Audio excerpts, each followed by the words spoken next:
Hello, my name's Jeff Raffauf, and I'm one of the pastors of West Lawn United Methodist Church in Reading, Pennsylvania. It's my privilege to share with you in these daily devotional videos. Pastor Chris Hardy and I have been talking recently about the Sermon on the Mount, and we're about halfway through that now as we find ourselves in chapter 6 today, verses 16, 17, and 18 of chapter 6, where we read some words that we have probably skimmed over quite a bit in our lives because Jesus talks about fasting. And, well, quite honestly, we don't talk about fasting a lot. We don't, many people don't practice it, never have.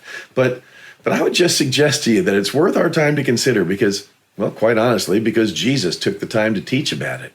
And I think there's something to be said about our behavior and our attitudes that can be revealed through fasting. Jesus wrote, let me start with the words of Jesus, the best place for us to always start.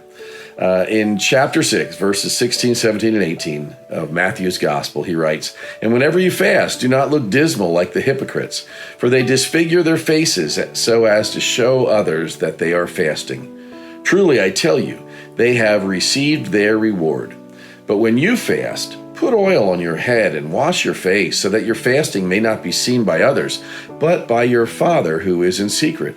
And your Father who sees in secret will reward you." Now, it's interesting, Jesus says, and whenever you fast. He doesn't say if you fast, or if you want to think about this, or maybe you'll do this someday, but he says whenever you fast. You see, fasting was a regular part of the Jewish experience in Jesus' day. There was once a year, a one-day fast observed by all Jews on their day that they commemorate as the Day of Atonement.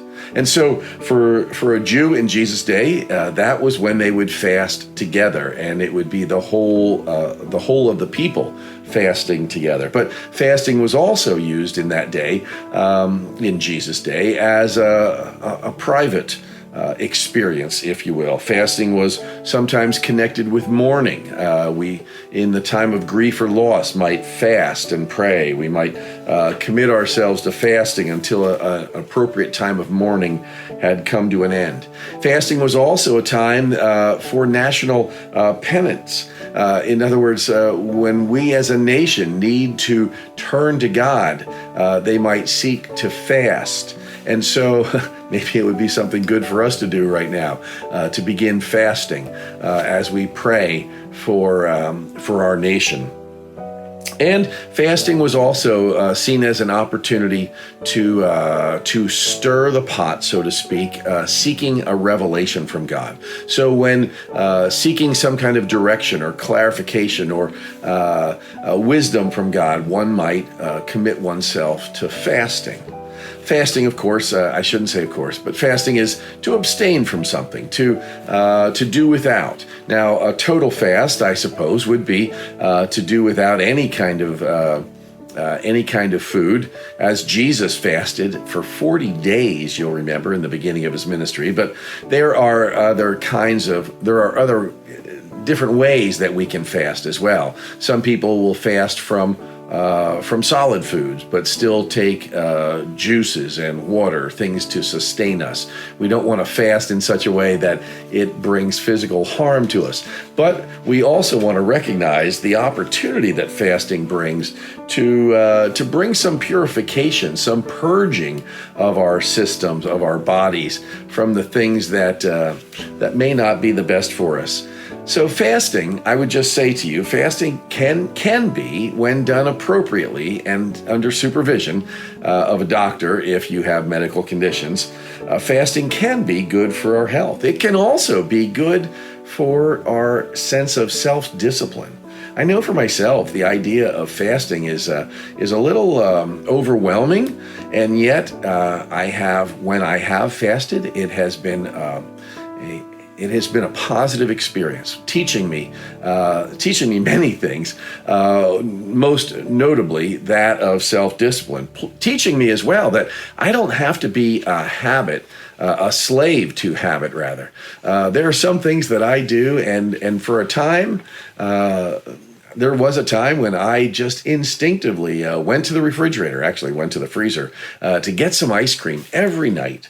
I do enjoy my ice cream, but we can become a slave to that habit. And quite honestly, the doctor told me, my own blood work told me, my blood sugar was getting dangerously high. And so I needed to fast to abstain from certain things. Fasting, that is for a short period of time to do away with something, teaches us that we can do without.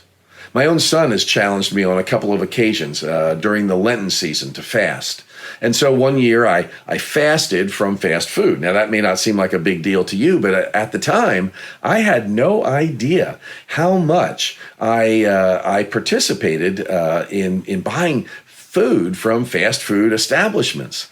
I didn't realize how convenient it was and how I had become habitual, if you will, in my frequenting fast foods. Another time, I was challenged to fast from soda.